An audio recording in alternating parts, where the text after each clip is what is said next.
১,৫০০ বছর পার হয়ে গেছে, অত্যাচারের করত নেমে এসেছে নবীজি এবং সাহাবীদের উপরে। এমন অত্যাচার শুরু হয়ে গেছে, আল্লাহর রাসূলকে দুনিয়া থেকে বিদায় করে দেওয়ার ষড়যন্ত্র পর্যন্ত হয়েছে।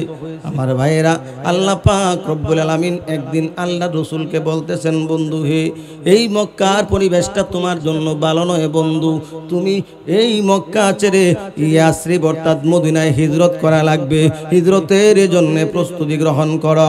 আল্লাহর নবীজি হিজরতের জন্য প্রস্তুতি গ্রহণ করতেছেন।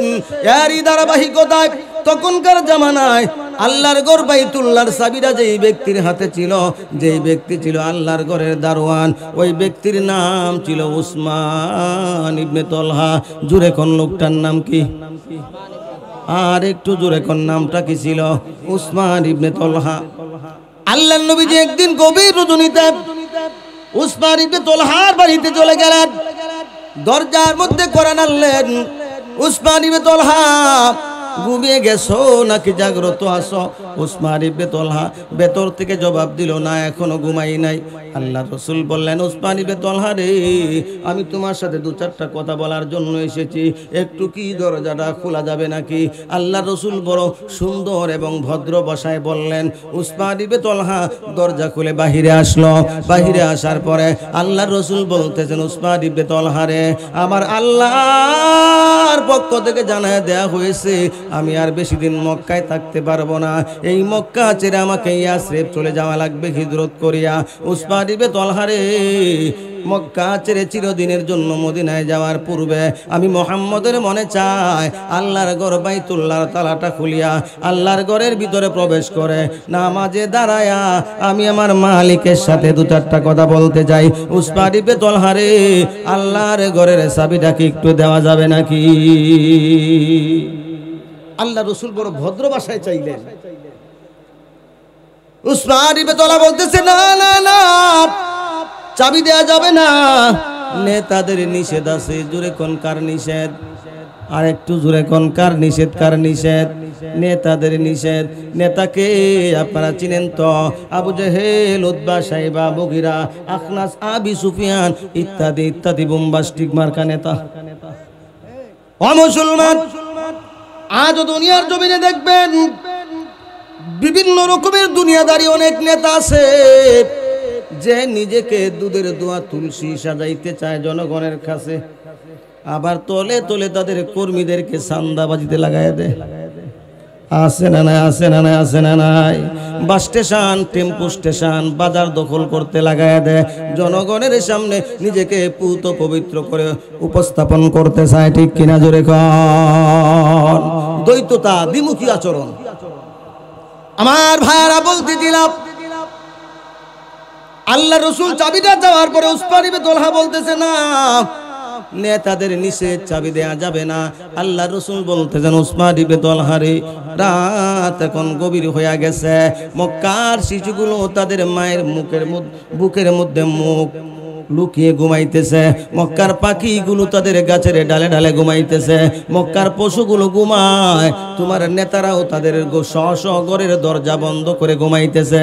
মক্কায় কেউ জাগ্রত নাই, পিনপন নীরবতা, মক্কা জুড়ে নীরবতা অবস্থান করতেছে। আরে উসমান ইবনে তলহা, এখন যদি তুমি আমাকে চাবিটা দাও, উসমান ইবনে তলহা, এখন যদি তুমি আমাকে চাবিটা দাও, কেউ টের পাবে না, অতি সংগোপনে আল্লাহর ঘরের ভিতরে প্রবেশ করব, নামাজ আদায় করে বের হয়ে আসব, কেউ টের পাবে না, তোমার কোনো ক্ষতি হবে না।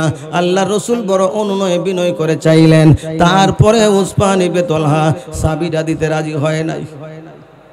আল্লাহর রাসূল এক পর্যায়ে বলতেছে, উসমান ইবনে তলহা, আজকে আমি তোমার কাছে চাবি চেয়েছিলাম, তুমি দাও নাই, হতে পারে আমার আল্লাহ পাক রব্বুল আলামিন কোনো না কোনো একদিন এই মক্কার শাসন ক্ষমতা আমি মুহাম্মদের হাতে উঠায়া দিতে পারেন। জোরে কোন আল্লাহু আকবার, আর আওয়াজ করে বলুন আল্লাহু আকবার।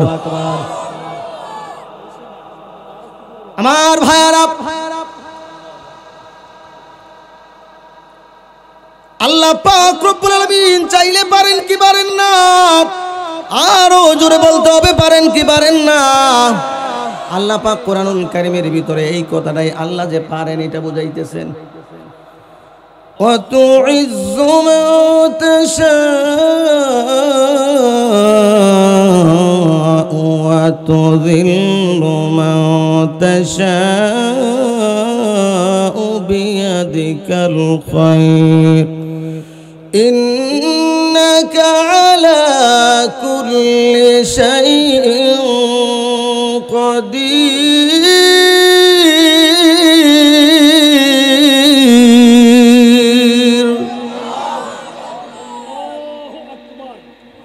আল্লাহ পাক রব্বুল আলামিন চাইলে মুহূর্তের মধ্যে যাকে ইচ্ছা সম্মানিত করতে পারেন, আবার যাকে ইচ্ছা মুহূর্তের মধ্যে অপমানিত করতে পারেন। কি বলেন মুসলমান, পারেন কি পারেন না? পারেন কি পারেন না? আল্লাহ পাক রব্বুল আলামিন যে পারেন, এই বাংলার জনগণ 2024 সালের আগস্টের 5 তারিখে নিজের চোখে দেখেছে। ঠিক কিনা জোরে কর। আল্লাহর নবীজি জন্মগ্রহণ করার পরে আরবের বিখ্যাত বংশ কুরাইশ বংশের নিয়ম অনুযায়ী দুধ পান করার জন্য, দুধ পান করার সুবিধার্থে আল্লাহর নবী শিশুকালটা মা হালিমাতুস সাদিয়ার বাড়িতে তায়েফে কাটিয়েছিলেন। তার শিশুকাল পার হওয়ার পরে রাসূল মক্কায় চলে এসেছেন। আল্লাহ নবীজি মক্কায় চলে আসার পরে মক্কার মানুষের সাথে মিলে মিশে জীবন যাপন করতে শুরু করলেন।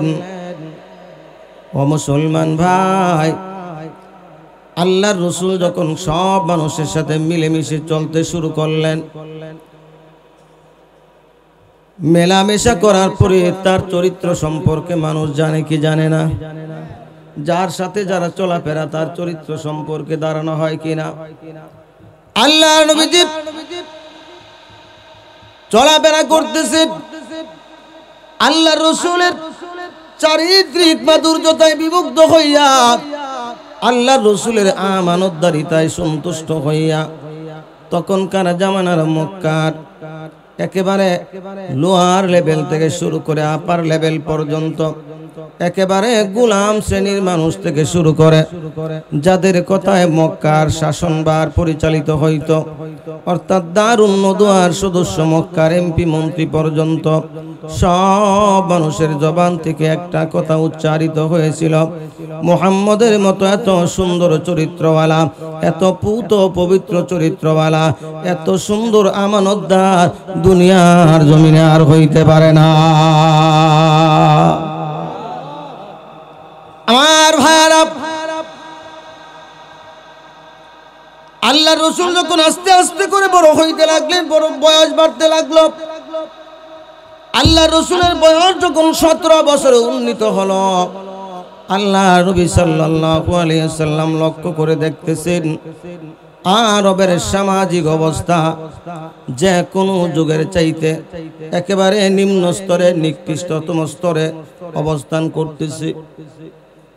আমার ভাইরা, ওই সময়ের মানুষের চরিত্র বলতে কিছুই ছিল না, মহিলাদের কোনো ইজ্জত ছিল না, সামান্যতম টুনকো বিষয় নিয়ে এক গোত্র অনেক গোত্রের সাথে যুদ্ধ লেগে যাইত, দিনের পর দিন, মাসের পর মাসের পার যুদ্ধ চলত।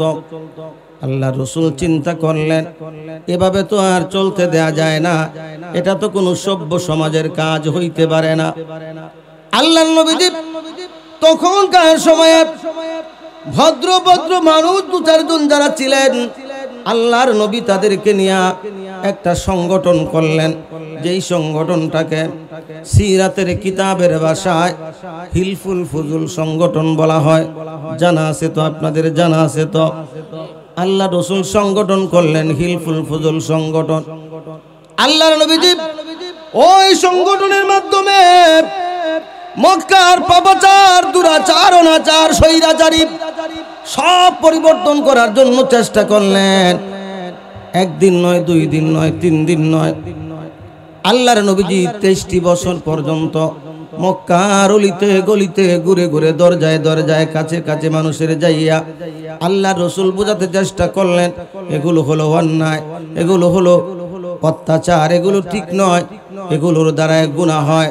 আল্লাহ রসুল বোঝানোর জন্য চেষ্টা করলেন।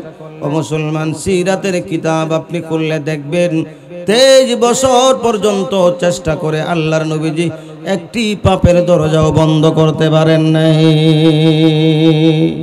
আগে যা ছিল তাই আছে। আমার ভাইরা, এই হলো নবুয়তের আগের অবস্থা। 40 বছর বয়স যখন পূর্ণ হল, আল্লাহ পাক রব্বুল আলামিন আল্লাহর বন্ধুর কাছে যখন কোরআনুল কারীম নাজিল করতে শুরু করলেন, আল্লাহর নবী যখন আল্লাহর কোরআন দিয়া দাওয়াত দিতে শুরু করলেন, ও মুসলমানেরা, বিরোধিতা ছিল না, এটা আমি বলতেছি না। হাসি মুখে মক্কার সব মানুষ রাসূলের দাওয়াত মেনে নিয়েছিল, এটা আমি বলতেছি না। আল্লাহ রাসূল 40 বছর থেকে শুরু করে দুনিয়া থেকে চলে যাওয়ার আগ পর্যন্ত 63 বছর,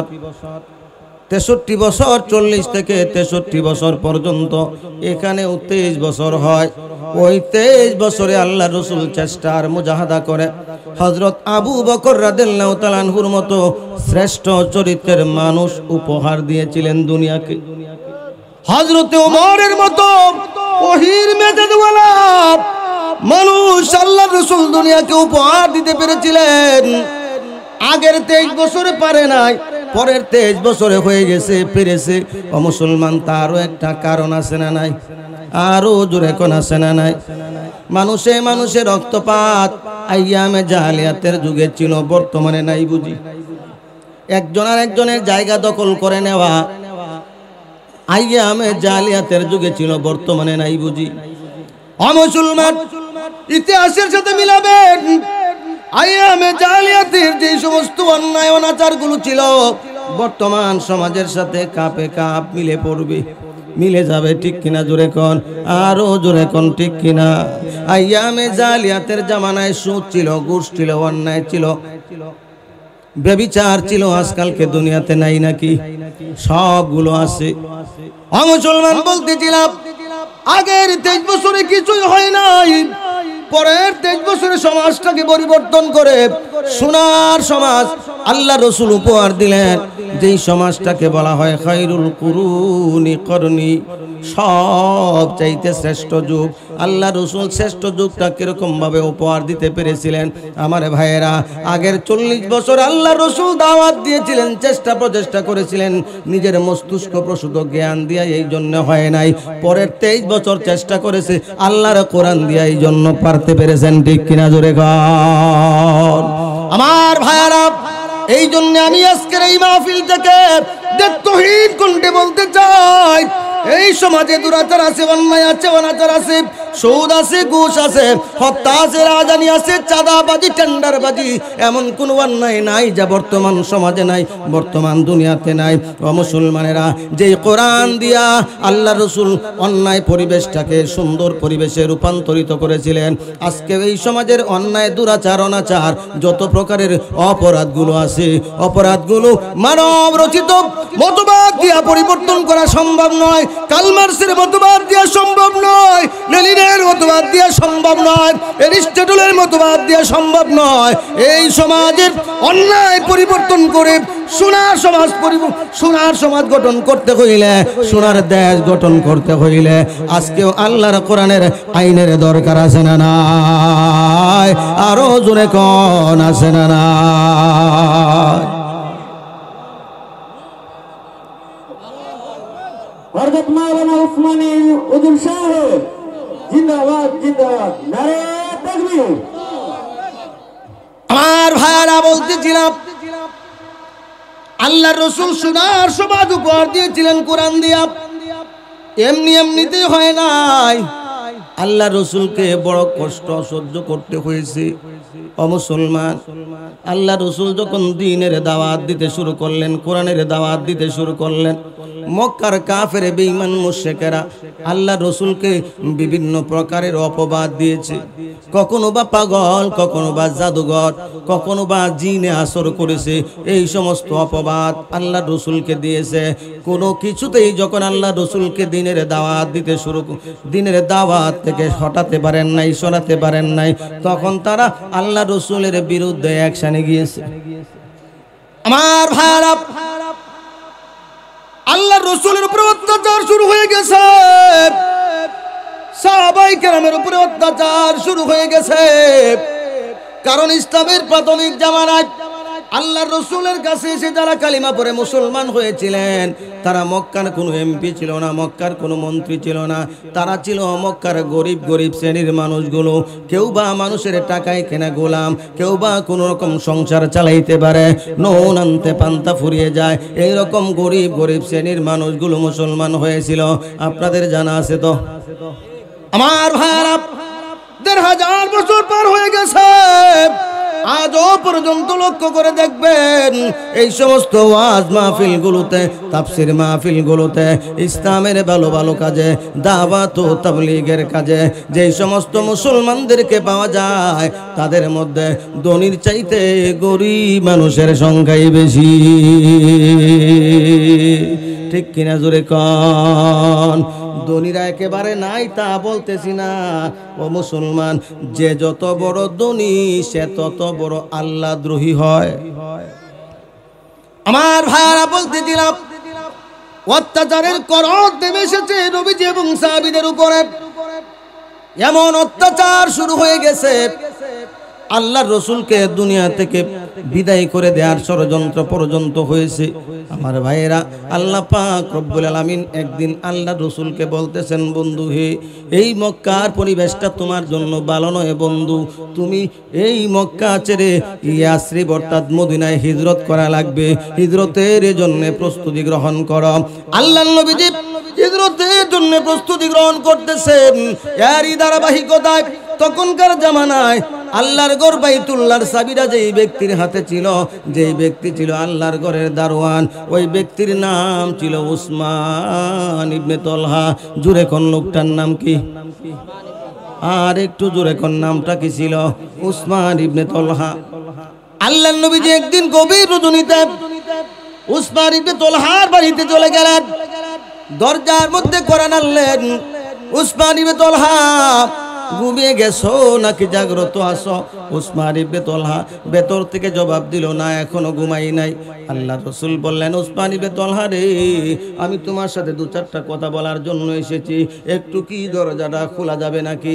আল্লাহর রাসূল বড় সুন্দর এবং ভদ্র ভাষায় বললেন। উসমান ইবনে তলহা দরজা খুলে বাহিরে আসলো।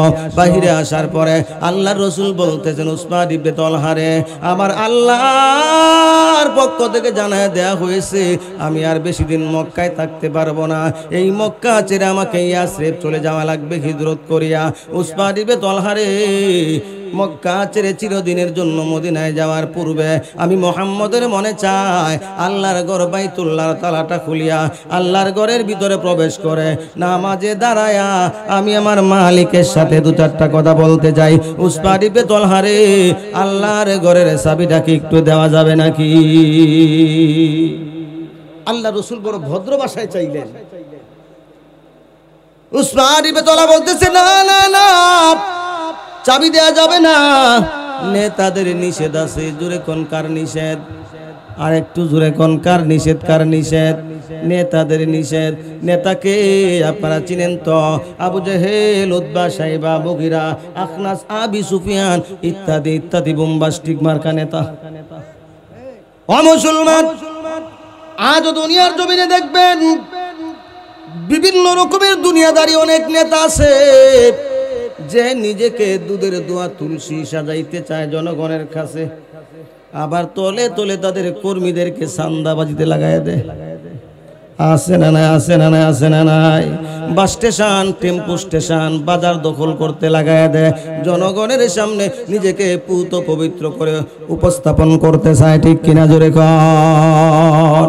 দ্বৈততা, দ্বিমুখী আচরণ। আমার ভাইরা বলতে দিলাম, আল্লাহ রাসূল চাবিটা দেওয়ার পরে উসমান ইবনে তলহা বলতেছে, না, নেতাদের নিষেধ, চাবি দেয়া যাবে না। আল্লাহ রাসূল বলতেছেন, উসমান ইবনে তলহা রে, রাত এখন গভীর হয়ে গেছে, মক্কার শিশুগুলো তাদের মায়ের বুকের মধ্যে মুখ লুকিয়ে ঘুমাইতেছে, মক্কার পাখিগুলো তাদের গাছের ডালে ডালে ঘুমাইতেছে, মক্কার পশুগুলো ঘুমায়, তোমার নেতারাও তাদের ঘরের দরজা বন্ধ করে ঘুমাইতেছে। মক্কায় কেউ জাগ্রত নাই, পিনপন নীরবতা, মক্কা জুড়ে নীরবতা অবস্থান করতেছে। আরে উসমান ইবনে তালহা, এখন যদি তুমি আমাকে চাবিটা দাও, উসমান ইবনে তালহা, এখন যদি তুমি আমাকে চাবিটা দাও, কেউ টের পাবে না, অতি সংগোপনে আল্লাহর ঘরের ভিতরে প্রবেশ করব, নামাজ আদায় করে বের হয়ে আসব, কেউ টের পাবে না, তোমার কোনো ক্ষতি হবে না। আল্লাহর রাসূল বড় অনুনয় বিনয় করে চাইলেন, তারপরে উসমান ইবনে তালহা চাবিটা দিতে রাজি হয় নাই। আল্লাহর রাসূল এক পর্যায়ে বলতেছে, উসমান ইবনে তালহা, আজকে আমি তোমার কাছে চাবি চেয়েছিলাম, তুমি দাও নাই। হতে পারে আমার আল্লাহ পাক রব্বুল আলামিন কোনো না কোনো একদিন এই মক্কার শাসন ক্ষমতা আমি মুহাম্মদের হাতে উঠায়া দিতে পারেন। জোরে কোন আল্লাহু আকবার, আর আওয়াজ করে বলুন আল্লাহু আকবার। আমার ভাইয়ারা, আল্লাহ পাক রব্বুল আলামিন চাইলে পারেন কি পারেন না? আরো জোরে বলতে হবে, পারেন কি পারেন না? আল্লাহ পাক কোরআনুল কারীমের ভিতরে এই কথাটাই আল্লাহ যে পারেন এটা বুঝাইতেছেন। ওয়া তুইজ্জু মান তাশাউ ওয়া তুযিল্লু মান তাশাউ বিয়াদিকাল খায়র ইন্নাকা আলা কুল্লি শাইইন কাদির।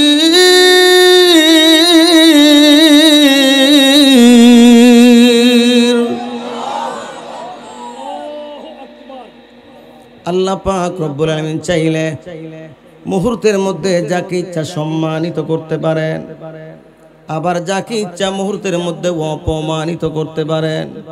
কি বলেন মুসলমান, পারেন কি পারেন না? পারেন কি পারেন না? আল্লাহ পাক রব্বুল আলামিন যে পারেন, এই বাংলার জনগণ 2024 সালের আগস্টের 5 তারিখে নিজের চোখে দেখেছে। ঠিক কিনা জোরে কর? দেখেন না আপনারা? 12টার আগ পর্যন্ত বলছে আমরা পালাই না, পালাই না। 12টার পরে বিমানে উঠে চলে গেছে, কারো কাছে বলেও যায় না।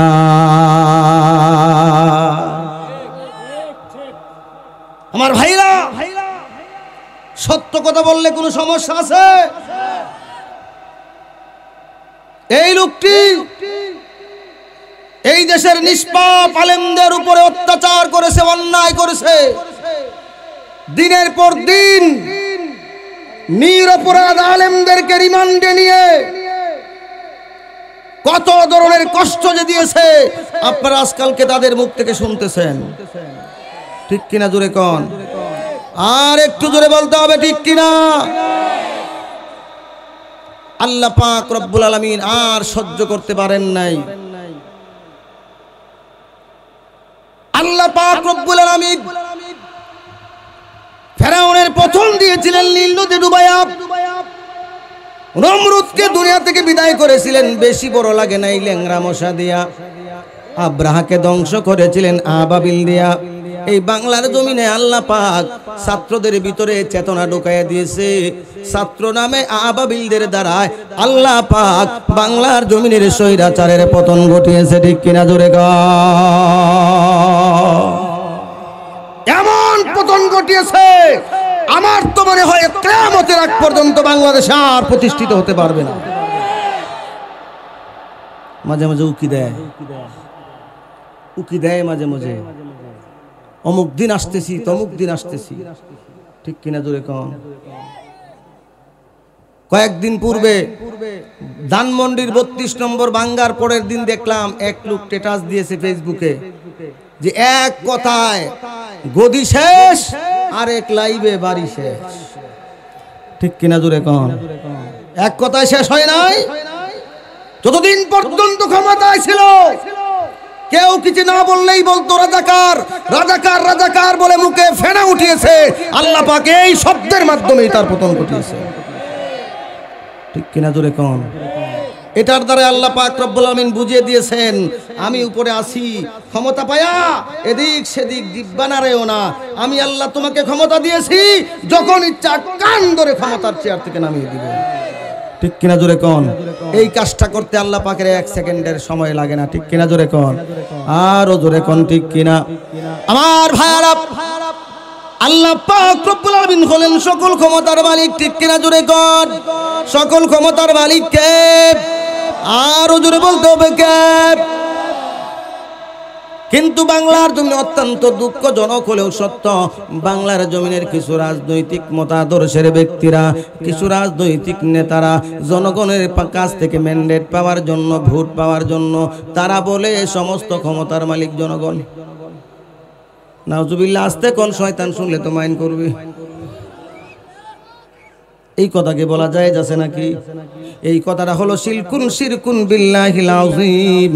যেই সমস্ত দলের আকীদা থাকবে সমস্ত ক্ষমতার মালিক জনগণ, ওই সমস্ত দল করা কোন মুসলমানের জন্য জায়েজ নাই।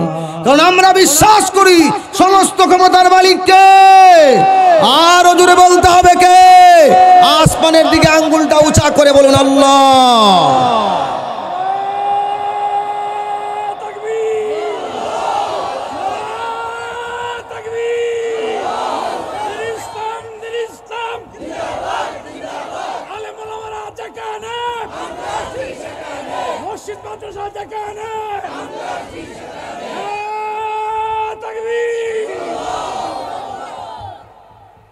আল্লাহ পাক আমাদের কবুল করুন, আমরা সকলে জুড়ে বলে আমিন। আমার ভাইরা বলতেছিলাম, আল্লাহ রসুল যখন বললেন উসমান ইবনে তালহা, আল্লাহ পাক রব্বুল আমিন চাইলে এই মক্কার শাসন ক্ষমতা আমি মুহাম্মদের হাতে উঠাইয়া দিতে পারেন। আল্লাহর রসুল যখন এই কথা বললেন, উসমান ইবনে তালহা আল্লাহর নবীর মনের মধ্যে কঠিন কঠিন কথা বলে আঘাত দিয়েছে।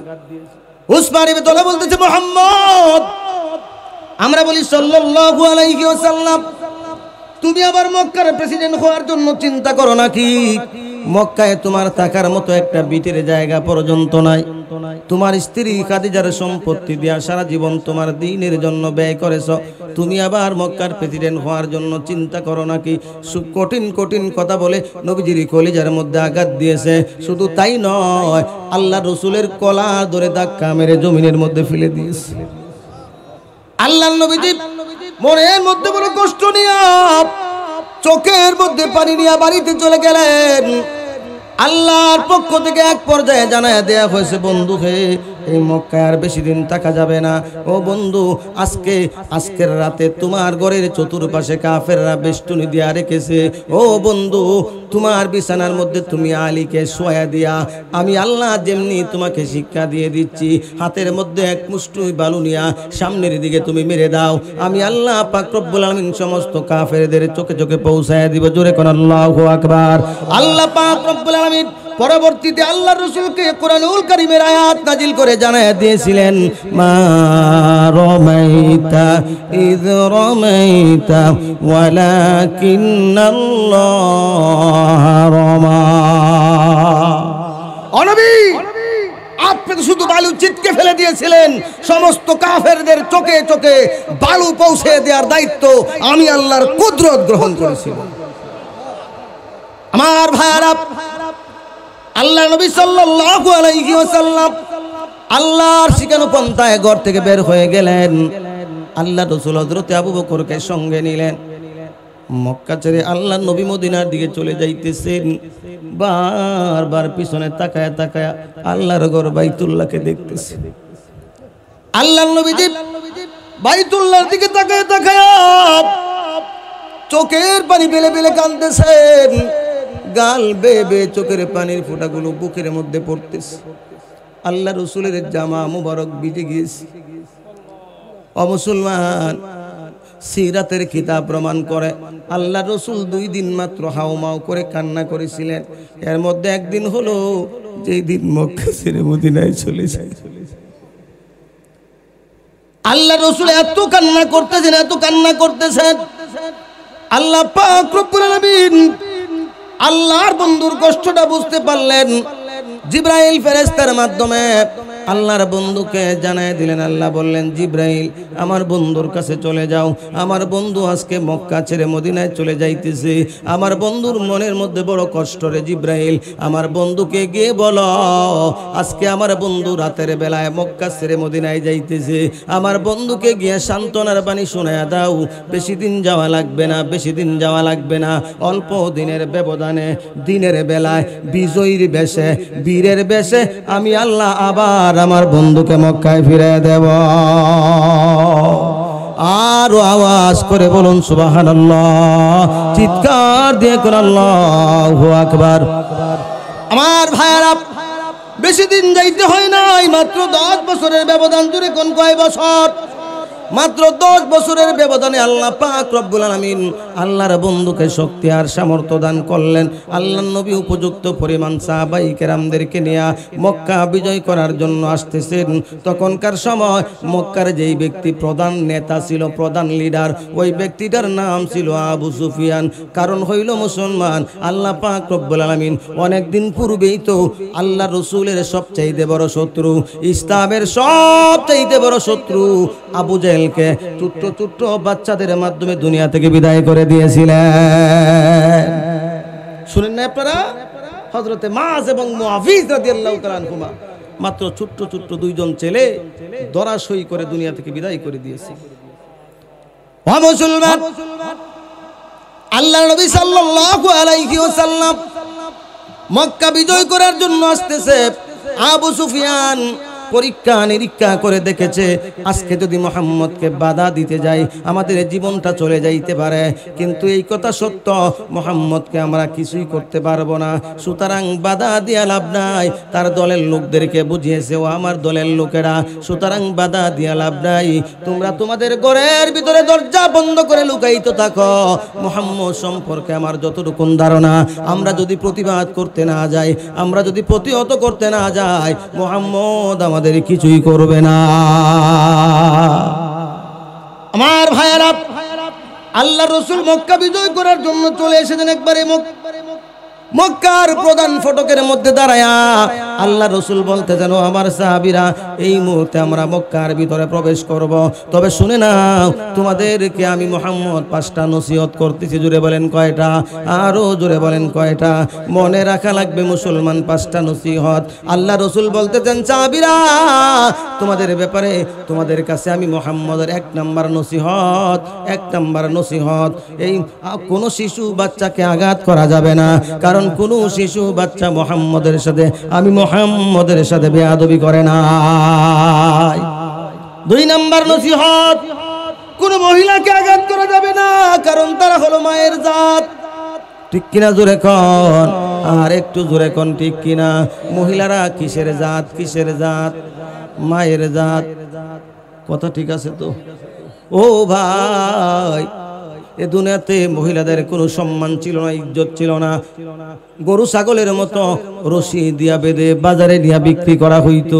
আল্লাহ রসুলের প্রতিবাদ করলেন, এটা হলো নিষ্ঠুরতা, এমন হইতেই পারে না। ও মুসলমান, আল্লাহ রসুল সেই প্রথা বাতিল করলেন, দাসত্ব প্রথা। শুধু তাই নয় বন্ধুরা আমার, আল্লাহ নবী সাল্লাল্লাহু আলাইহি ওয়াসাল্লাম এবং ইসলাম এবং মুসলমানদের নবী মহিলাদেরকে যত সম্মান আর ইজ্জত দিয়েছেন, পৃথিবীর কোনো ধর্মে তা দিতে পারে নাই। আপনাদের বিশ্বাস হয় নাকি? কি বলেন, হয় নাকি? হয় নাকি? ও মুসলমান, আমি একটু পড়াশোনা করলাম, কোন ধর্মে মহিলাদের ব্যাপারে কি বক্তব্য দেয়, কি ধারণা রাখে। আমার ভাইয়েরা, ইন্টারনেটের মধ্যে গুগলে সার্চ করলাম, বর্তমান পৃথিবীতে ধর্মের সংখ্যা কত আছে।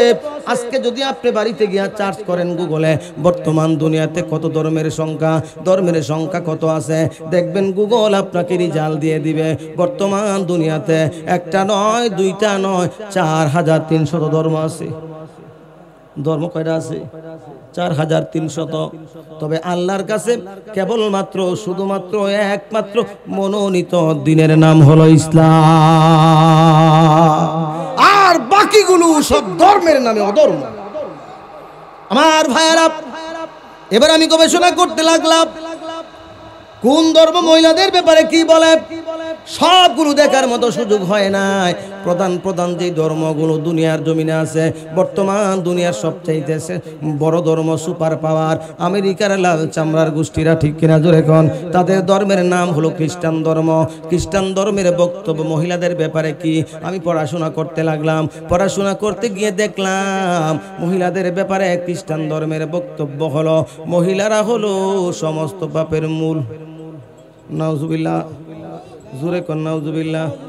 মহিলারা সব পাপের মূল নাকি? সব গুনাহের মূল মহিলারা নাকি? গুনাহ করব আমি, শাস্তি ভোগ করবে আরেকজন, এটা হইতে পারে নাকি? আল্লাহর কোরআন বলে ওয়ালা তাজিরু বিজরা উখরা, একজনের অপরাধ আর একজনের উপরে চাপায় দেয়া যায় না। বন্ধুগণ আমার, বর্তমান দুনিয়ার আরেকটা সুপার পাওয়ার, যদিও তারা জনসংখ্যায় কম, মাত্র 80 থেকে 90 লক্ষ, অথচ সারা বছর মুসলমানদেরকে মারতেছে। তারা হলো লাল চামড়ার গোষ্ঠী, নির্লজ্জ ইহুদির গোষ্ঠী। ঠিক কিনা জোরে কোন, ঠিক কিনা জোরে কোন। এদের কোনো লজ্জা আছে নাকি? মুসলমানদের ভূখণ্ড ফিলিস্তিনে তাদেরকে দয়া করে থাকতে দিয়েছিল, আজকালকে বাড়িওয়ালাদেরকে এই জায়গা দেয় না, তারা দিচ্ছে। ঠিক কিনা জোরে কোন, ঠিক কিনা জোরে কোন। পৃথিবীর সর্বশ্রেষ্ঠ নির্লজ্জ না হইলে এমন কাজ করতে পারে নাকি? আল্লাহর কাছে দোয়া করি, আল্লাহ ওই সমস্ত নির্লজ্জ ইহুদিদেরকে তুমি হেদায়েত দান করো। যদি হেদায়েত নসিবে না থাকে তাহলে তোমার পক্ষ থেকে গজব নাজিল করে তাদের ব্যাপারে ফয়সালা করো। চিৎকার দিয়ে বলুন আমিন, আর জোরে বলুন আমিন। আমার ভাইয়ারা বলতে দিলাম, ইহুদি ধর্মের বক্তব্য হলো মহিলাদের ব্যাপারে মহিলারা হলো শয়তানের প্রেতাত্মা। আর একটু আস্তে কোন নাউজুবিল্লাহ, শয়তান শুনলে তো মাইন্ড করবে। ও মুসলমান, শুধু তাই নয়, আমাদের পার্শ্ববর্তী দেশ ইন্ডিয়া, ও ইন্ডিয়ার মহিলাদের ব্যাপারে কি বক্তব্য? ও মুসলমান, আপনারা যারা ইতিহাস পড়েছেন, হিন্দু ধর্ম মহিলাদের ব্যাপারে একটা জঘন্যতম বিশ্বাস ছিল, সেটা হলো সতীদাহ প্রথা। জানেন নাকি আপনারা? ও মুসলমান, সতীদাহ প্রথা কি? স্বামী মারা গিয়েছে, তাদের ধর্মীয় বিশ্বাস, যেই মহিলার স্বামী মারা যায় ওই মহিলা হলো অলক্ষণে মহিলা। যেই মহিলার স্বামী মারা যায় ওই অলক্ষণে মহিলা, দুনিয়াতে বেঁচে থাকার কোনো অধিকার নাই। স্বামী হলো মরা, মরা স্বামীর সাথে জিন্দা মহিলাটাকে রশি দিয়া জোর করে বেঁধে গায়ের মধ্যে কেরোসিন ঢেলে আগুন জ্বালায়া দেয়া হইতো। এটাকে বলা হয় সতীদাহ প্রথা। মুসলমান, সম্ভবত 1830 সালে, সম্ভবত 1830 সালে একজন এই দেশের, এই ভারতবর্ষের একজন বুদ্ধিজীবী ছিলেন, যার নাম ছিল রাজা রামমোহন রায়। ইংরেজ সরকারের কাছে রিট করলো সতীদাহ প্রথা বাতিল করা হোক। ইংরেজ সরকার বাতিল করেছে। তারপরেও লক্ষ্য করে দেখবেন হিন্দু ধর্মের মহিলারা, আমাদের মা বোনেরা যত ইজ্জতে আছে তত ইজ্জতে নিঃসন্দেহেই নাই। ঠিক কিনা জোরে কোন। বলতেছিলাম ভাইয়ারা আমার, আল্লাহ রাসূল বলতেছেন সাহাবীরা, মহিলাদেরকে আঘাত করা যাবে না, কারণ তারা হলো মায়ের জাত। ও মুসলমান, 3 নাম্বার নসিহত, যাদের হাতে অস্ত্র পাওয়া যাবে না তাদেরকে আঘাত করা যাবে না। 4 নাম্বার নসিহত, যারা তাদের ঘরের ভিতরে লুকায়িত থাকবে তাদেরকে আঘাত করা যাবে না। 5 নাম্বার নসিহত, যে আবু সুফিয়ান সারা জীবন রাসূলকে কষ্ট দিয়েছে, ওই আবু সুফিয়ানকে রাসূল ওই দিন নেতা বানায়া দিতেছেন। মান দাখালা ফি দারে আবি সুফিয়ান ফাহুয়া আমিন। জোরে কোন আল্লাহু আকবার। আল্লাহ রাসূল বলতেছেন, আবু সুফিয়ানের ঘরে যারা থাকবে তাদেরকে আঘাত করা যাবে না।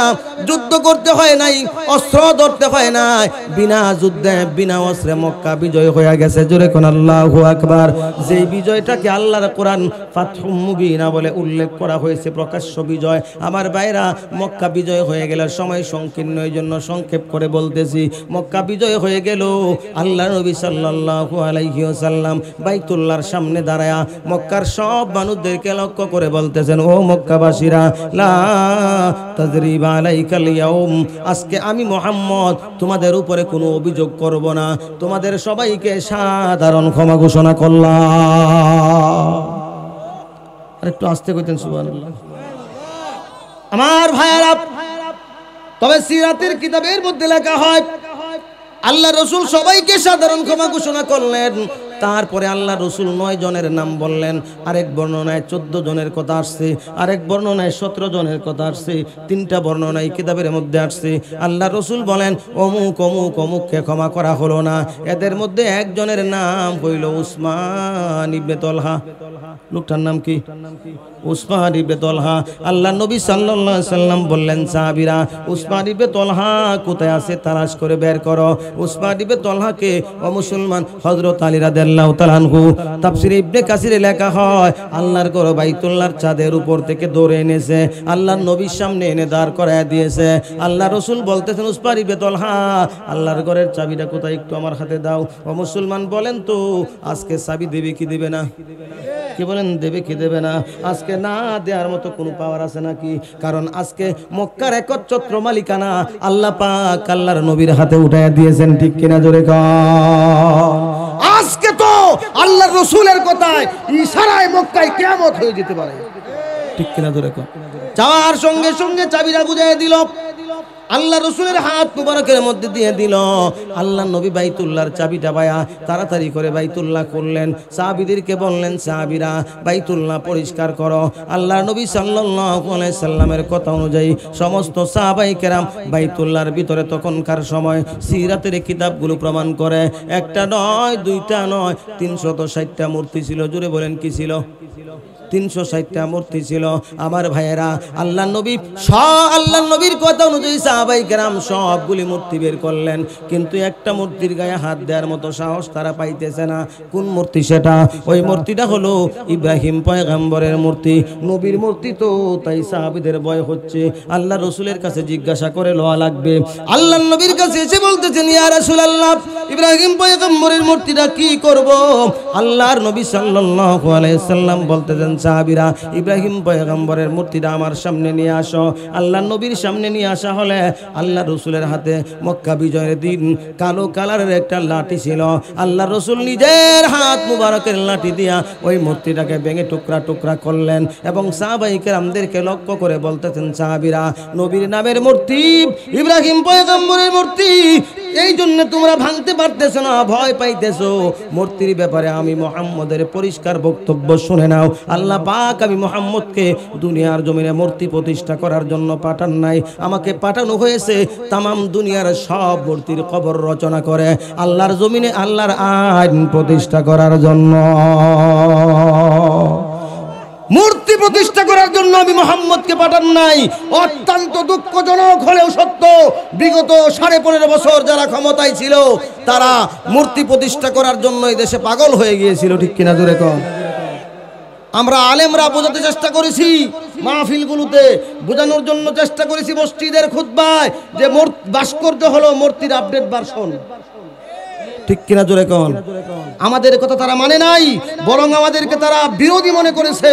ও মুসলমান, এই দেশের মানুষের ট্যাক্সের টাকা দিয়া স্বৈরাচার 450 কোটি টাকা দিয়া তার বাবার মূর্তি তৈরি করেছে। যেই দেশের অধিকাংশ মানুষ দারিদ্র সীমার নিচে বসবাস করে, তাদের ট্যাক্সের টাকা দিয়া 450 কোটি টাকা খরচ করে মূর্তি বানিয়েছে। জাতি যখন সুযোগ পেয়েছে 2 ঘন্টার ভিতরে লাথি মেরে সব পরিষ্কার করে দিয়েছে। এর দ্বারাই বাংলাদেশের মানুষ প্রমাণ করেছে আমরা কোনো মূর্তি পূজার পক্ষে, আমরা কোনো মূর্তি পূজার পক্ষে, আমরা তাওহীদের পক্ষে, ঠিক কিনা জোরে কোন। কারা কারা তাওহীদের পক্ষে দুহাত উঁচু করে আল্লাহকে দেখান। আল্লাহ পাক রব্বুল আলামিন আমাদের হাতগুলো কবুল করুন, জোরে বলুন আমিন। আমার ভাইরা বন্ধুগণ, আমার 4,500 কোটি টাকা, জি 4,500 কোটি টাকা। আমার ভাইরা, আল্লাহর নবী সাল্লাল্লাহু আলাইহি ওয়াসাল্লাম মক্কা পরিষ্কার করার পরে, বাইতুল্লাহ পরিষ্কার করার পরে নামাজ আদায় করলেন, বের হয়ে আসলেন। আল্লাহর নবী সাল্লাল্লাহু আলাইহি সাল্লাম, সংক্ষেপ করে বলতেছি, আল্লাহর নবী সাল্লাল্লাহু আলাইহি ওয়াসাল্লাম সাহাবায়ে কেরাম চাবি চাইলেন, কাউকে দিলেন না।